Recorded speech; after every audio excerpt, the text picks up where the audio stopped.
మీ నియోజకవర్గం గురించి అంటే తెలుగు రాష్ట్రాలతో పాటు బయట రాష్ట్రాల్లో ఉన్న బయట దేశాల్లో ఉన్న తెలుగు వాళ్ళంతా ఎదురు చూస్తున్నారు. ఈసారి రిజల్ట్ ఎలా ఉండబోతుంది? తెలుగుదేశం పార్టీ అక్కడ ఈసారి బోణీ చేయబోతుందని ఒక ఉత్కంఠకు ఎదురు చూస్తున్నారు. మీరందరూ చూస్తూనే ఉన్నారు గుడివాడ పరిస్థితులు ఎట్లా ఉన్నాయో.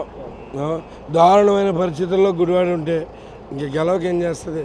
ఇది తెలుగుదేశం రావాలి అనేది ప్రతి ఒక్కరి అభిప్రాయమే. దానిలో మనం ఏమాత్రం అభివృద్ధి జరిగినా కానీ ఇంత తెలుగుదేశం ప్రభుత్వం హాయిలోనే జరిగింది. తర్వాత ఎప్పుడు ఈ 5 ఏళ్ళు అయితే కనుక నరకం అనుభవించామని చెప్పి ప్రజలందరూ అంటున్నారు.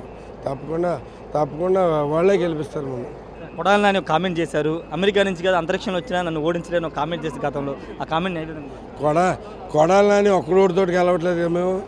వాడు ఒక్క అభిప్రాయంతో మనం టోటల్ కామెంటరీ మొత్తం ఒకే అభిప్రాయంతో మనం తీసుకోలేము.